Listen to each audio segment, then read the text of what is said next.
Olá a todos, obrigada pela oportunidade, agradeço a oportunidade de estar aqui na Casa Amiga, fazendo esse evangelho, né, para a Casa Amiga e podendo participar, mesmo que à distância, dessa casa tão maravilhosa que sempre me acolheu tanto.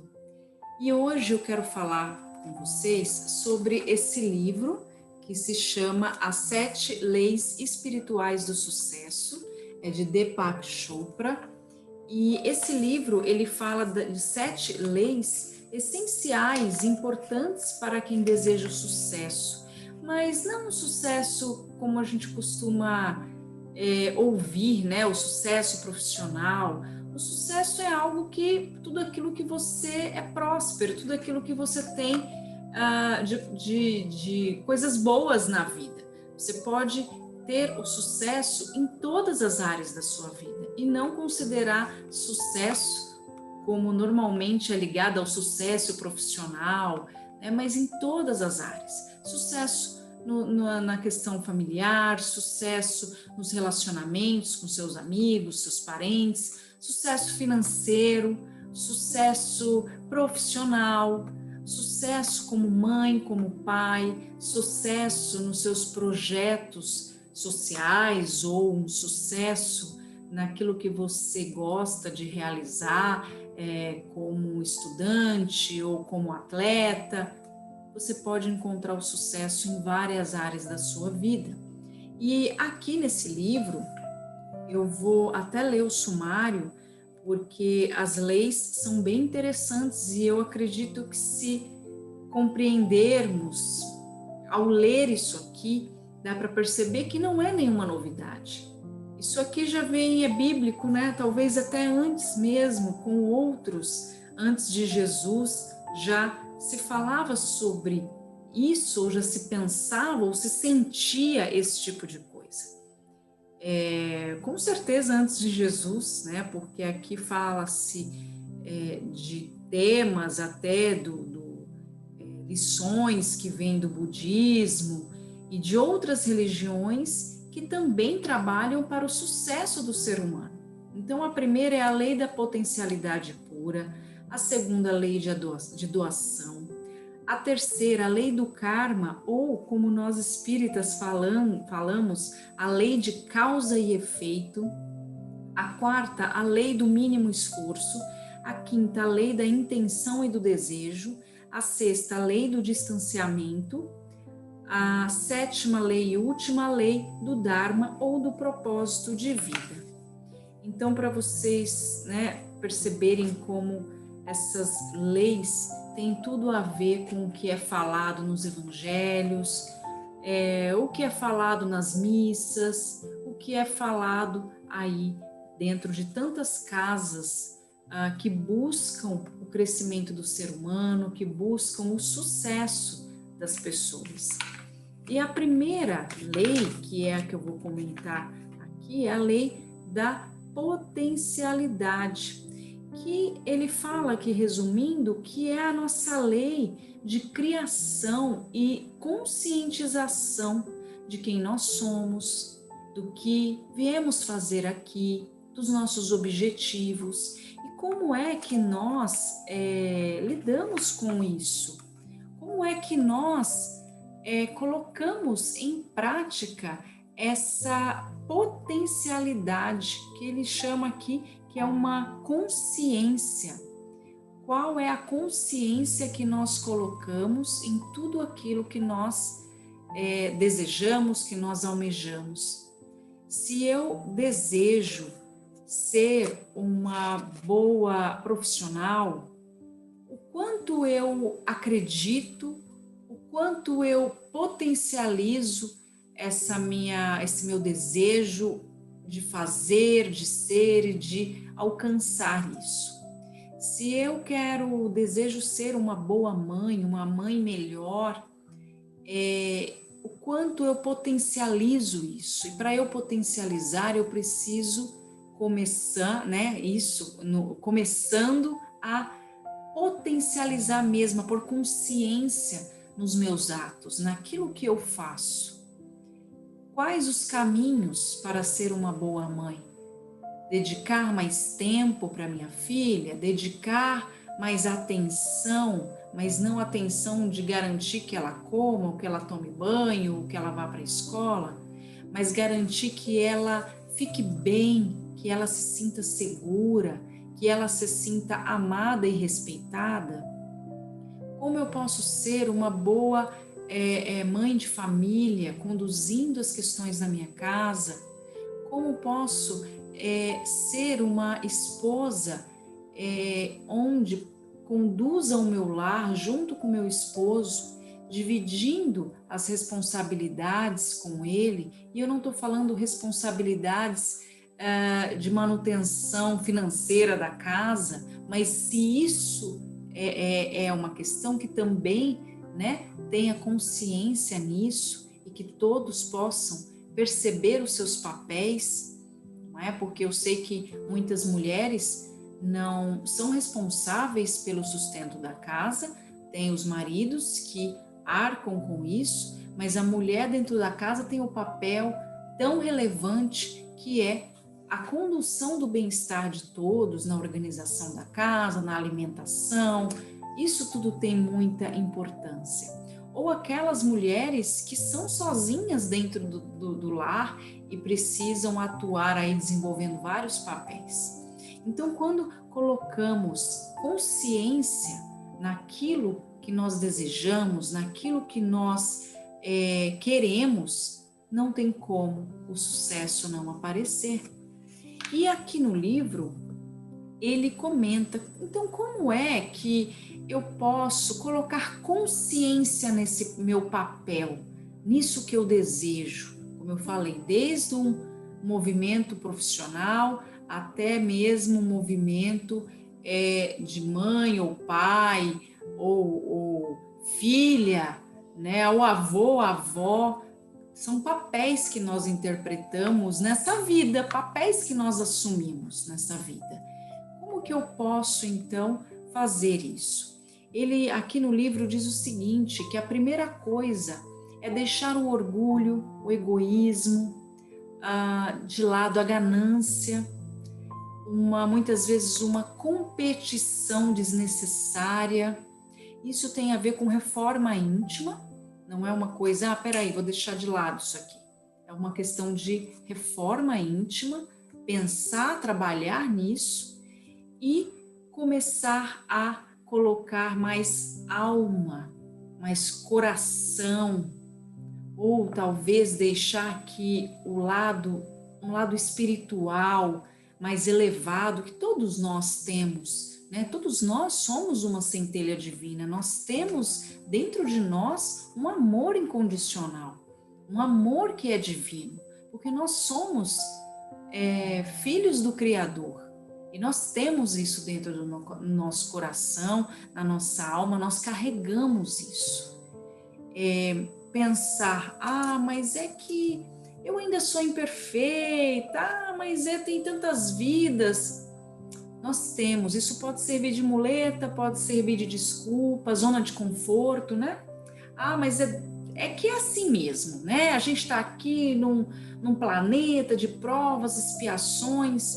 Isso tudo pode, para alguns, servir de zona de conforto, de uma fala. Às vezes isso é repetido, e eu digo porque eu tenho participado de muitos evangelhos, né, online, virtual, e parece que nas casas espíritas isso é uma frase que todos os lugares falam.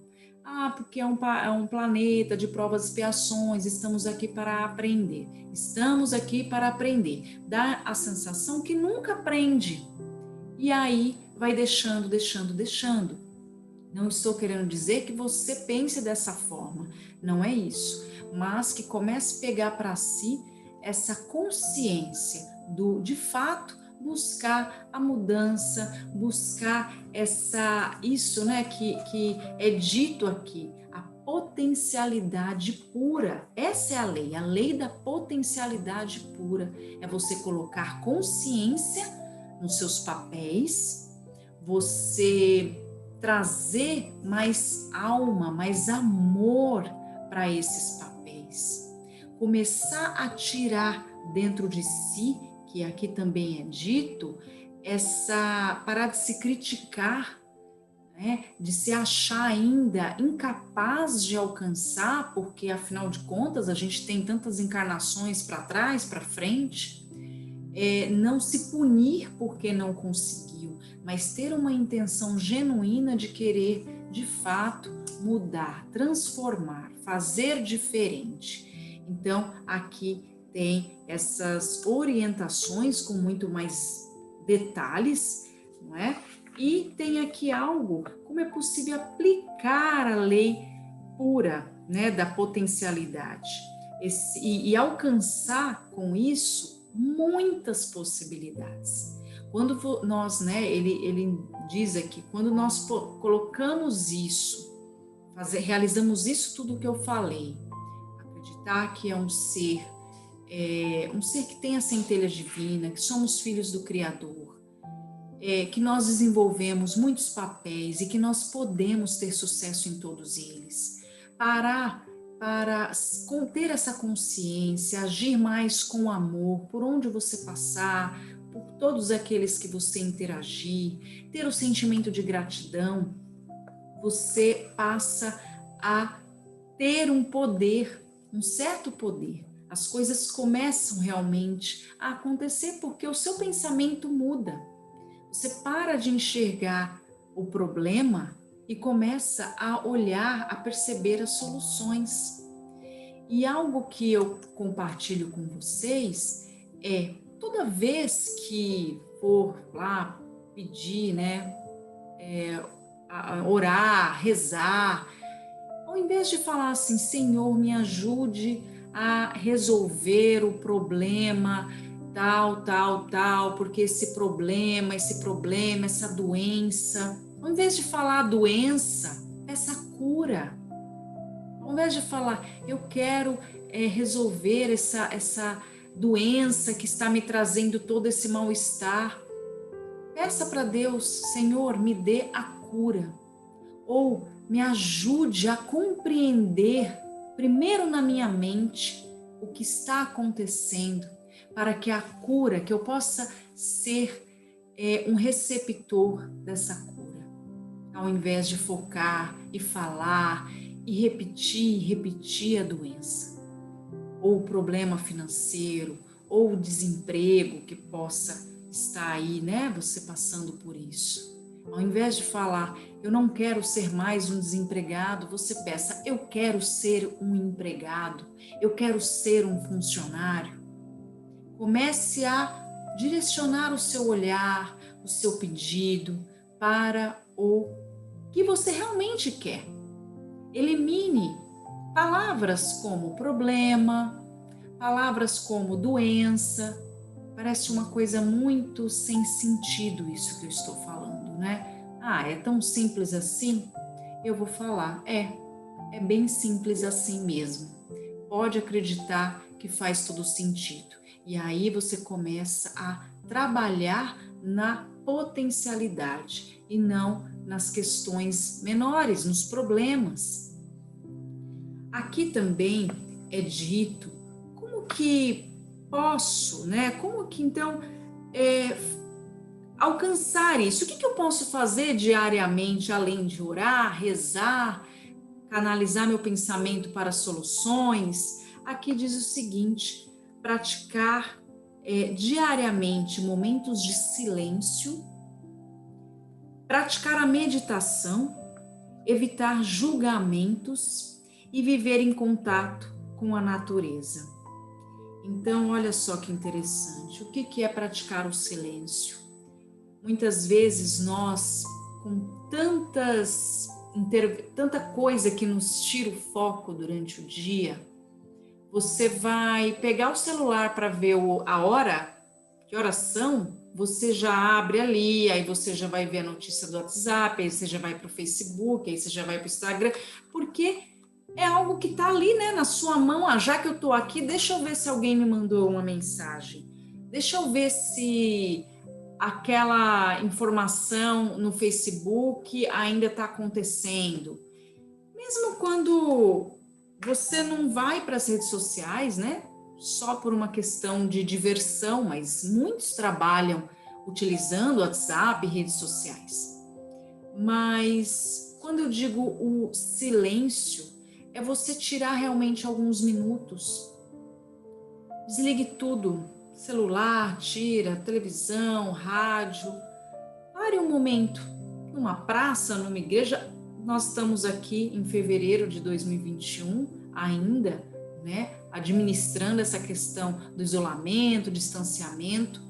Mas pare aí, olhe na janela aí da sua casa, olhe o horizonte aí, ou que você tiver aí os seus olhos poderem enxergar e escute, fique ali em silêncio, observando, sem julgamento, sem pensar em nada, observando apenas a sua respiração. Fique ali, sinta este momento. Praticar o silêncio pode ser por aí. E a meditação, a mesma coisa. Você fala, poxa, mas eu não sei meditar. Eu vi que tem até no Netflix uma série que explica como meditar. E lá eles falam que meditar, você não precisa ficar sentado como um monge budista, né, numa posição ali toda, enfim, reta, com pernas cruzadas, nada disso. Você pode meditar até deitado. Só não pode dormir, precisa ter ali a consciência. Você pode meditar sentado ali, acabou de almoçar, você para um instante, faz um exercício de respiração. Tudo isso aqui, esses 2 pontos que eu falei até agora, serão importantes para que você se conecte com a sua potencialidade pura, com a sua consciência. Você está com uma questão para resolver, você não sabe o que fazer, você já experimentou silenciar sua cabeça, parar um minuto, se concentrar, deixar que a espiritualidade traga a solução? Eu tenho certeza que você já deve ter passado por isso. Recentemente eu tive uma experiência onde eu precisava tomar uma decisão e eu não sabia que caminho seguir, o que fazer. Não era nada complexo, mas eu precisava tomar uma decisão e que isso afetaria algumas pessoas. E eu falei, eu não sei o que eu quero, não sei o que decidir, se eu vou para lá ou se eu vou para cá. Então eu fiz esse exercício, eu sentei, eu fechei os meus olhos, eu respirei fundo, fiz um Pai Nosso, uma Ave Maria e eu fiquei ali esperando que realmente, né, caísse do céu, podemos dizer assim, mas que o meu coração sentisse, que a minha consciência pudesse captar o melhor. Terminado isso, né, esse momento, respirei, agradeci e logo em seguida eu sabia o que eu tinha que fazer. No fundo, eu já sabia antes, mas a gente não para ouvir o coração mesmo, a nossa consciência não para, porque na agitação tudo vai no automático. Então, e eu tinha certeza que essa decisão, ela já estava dentro de mim, a resposta. Eu tive ali uma conexão, um momento de buscar isso dentro de mim com mais força para poder agir. E aqui ele fala também, né, do terceira questão, né, que você pode trazer, que é o não julgamento.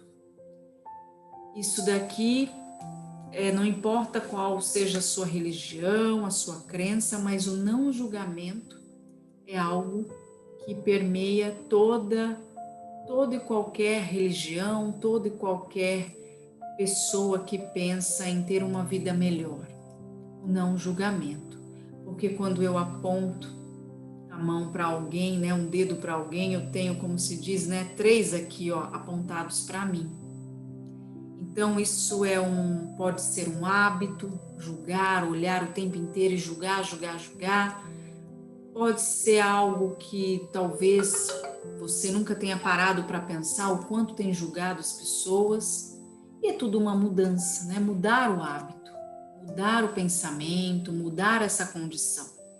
Quando você começar a mudar, o que acontece? Você começa a tirar do seu coração o julgamento, que é uma coisa muito pesada, que é algo muito ruim.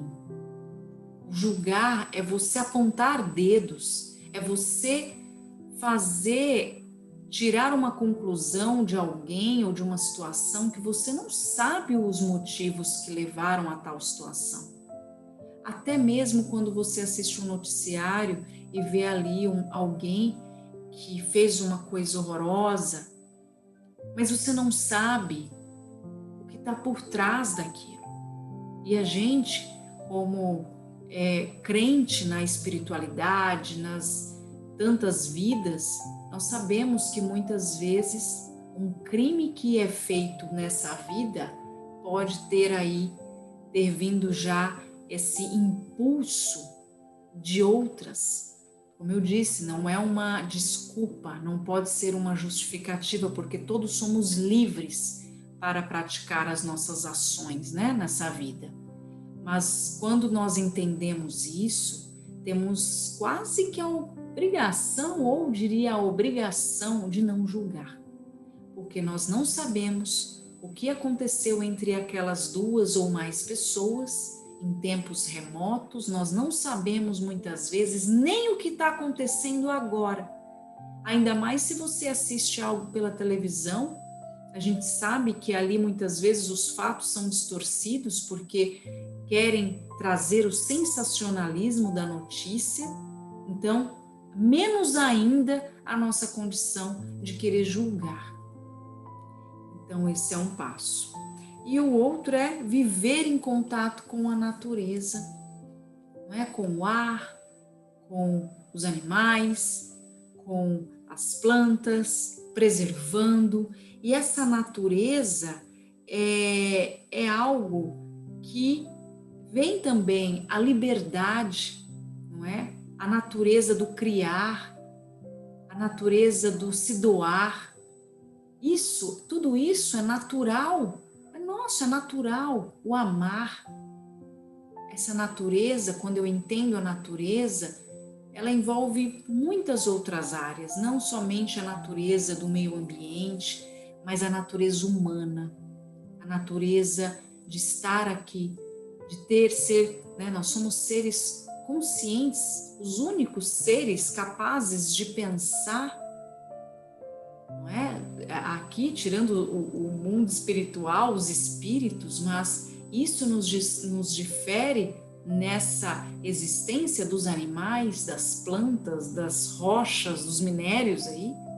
Então, temos que valorizar isso, preservar e utilizar desses mecanismos para nos fortalecer como seres humanos e como espíritos aqui encarnados nessa Terra.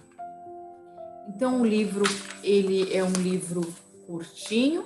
Eu espero que nas próximas apresentações, os próximos evangelhos, eu possa falar um pouquinho sobre as outras leis, mas convido quem desejar conhecer um pouco mais. Não é um livro espírita, mas é um livro que fala sobre o desenvolvimento, sobre a prosperidade, sobre reforma íntima. E é importante, pelo menos essa é a minha opinião, que a gente diversifique a nossa literatura, o nosso repertório, passando por outros bons escritores que falam ou que validam muitas vezes aqueles que nós já estamos acostumados a ler, né? Os livros de Chico Xavier, outros livros, outros escritores maravilhosos que nós temos dentro do Espiritismo. E quando eu me deparo com uma obra dessa, eu falo, olha, como tudo está ligado e todas as religiões, elas buscam o mesmo, não é? O crescimento do ser humano, o desenvolvimento do ser humano aqui nessa Terra, enquanto está aqui nesse planeta, mas também preparando esse ser para as próximas, para a evolução do planeta.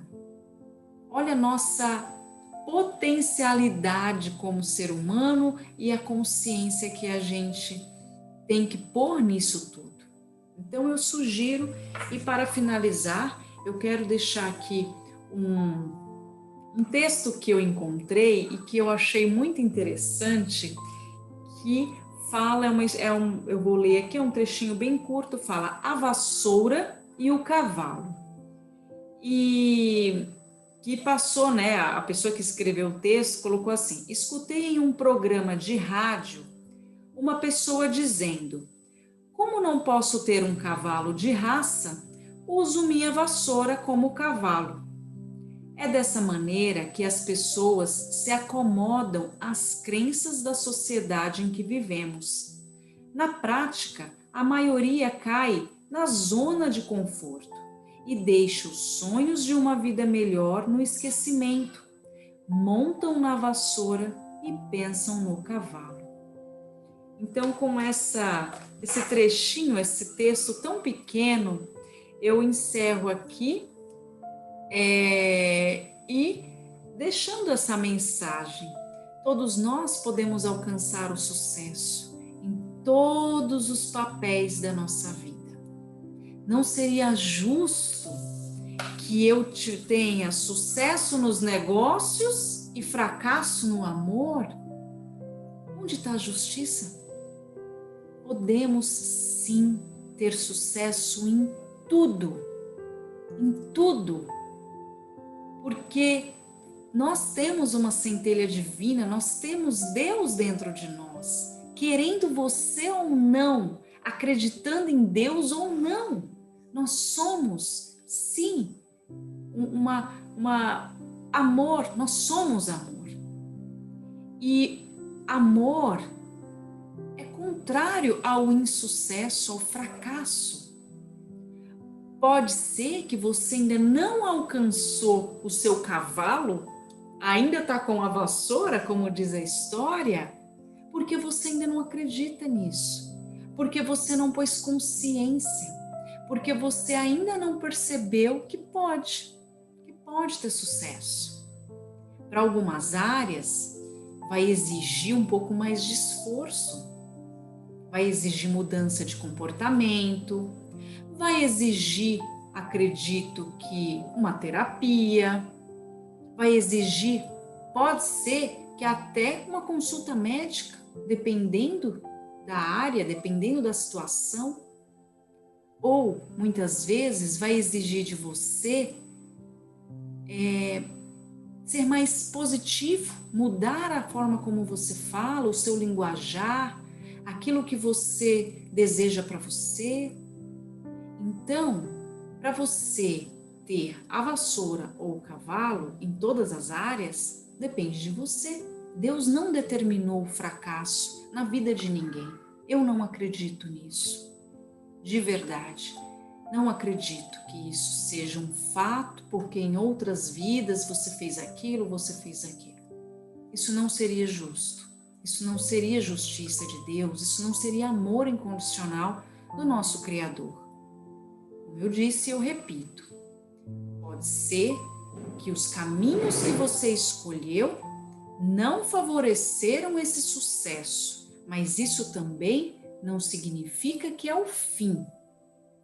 Isso significa que você pode rever, traçar novas formas de alcançar, pode se contentar com o que tem e usar isso para ir além. Depende do que você pensa, depende do que você deseja. E uma coisa é certa, nós talvez queiramos um cavalo puro sangue, mas a nossa consciência ainda nem acha que a gente mereça. Aí Deus dá um cavalo mais simplesinho. Será que eu estou preparada? Será que eu preparei? Eu já ouvi algo assim. Eu tenho que preparar o meu recipiente para receber tudo aquilo que Deus tem para me oferecer. Se eu chego com um copinho pequenininho, Deus vai pôr pouquinho lá. Mas se eu começo a preparar esse recipiente, começo falando, agora eu tenho um balde, agora eu tenho algo maior, tenho uma bacia. E assim você vai ampliando o seu recipiente para receber, porque Deus, o amor é infinito, é gigantesco. Muitas vezes é nós que temos um recipiente muito pequeno, ou nós desejamos muito pouco e ficamos numa reclamação, ou talvez num papel de vítima, ou na zona de conforto. E eu não estou falando de bens materiais, embora eu esteja dando um exemplo de uma vassoura e um cavalo, eu estou dizendo que muitas vezes você está entristecido, buscando algumas coisas que não são materiais, um reconhecimento, buscando várias outras coisas que não sejam materiais, mas que também dependem disso, depende de você aumentar aí o seu recipiente ou passar a visualizar um belo cavalo, parar para pensar, poxa, eu tenho que largar essa vassoura, ela tá boa, ela me dá, é tranquilo, mas eu quero mais, eu quero contribuir mais com o mundo, eu quero servir mais, eu quero ajudar mais, mas para isso eu preciso largar essa vassoura e seguir num cavalo. Eu espero do fundo do meu coração que estas palavras, que a leitura desse pequeno texto, que esse livro que eu trouxe aqui, possa de alguma forma te fazer refletir, te deixar aí algumas dúvidas e que você desperte, tenha curiosidade de buscar essas informações em tantos canais que nós temos e que possam aprender, queiram silenciar por uns instantes, meditar, buscar um dia sem julgamentos e tornar isso um hábito na sua vida. Desfrute de toda a natureza que Deus nos permitiu, né, nessa existência e que sigamos todos em paz. Que Jesus possa abençoar a cada um, que este vídeo possa te encontrar com o coração aberto e que ele possa te ajudar numa boa reflexão, em boas ações e que nos encontraremos aí nos próximos vídeos e nas próximas oportunidades. Fiquem todos bem. Graças a Deus. Obrigada, Senhor.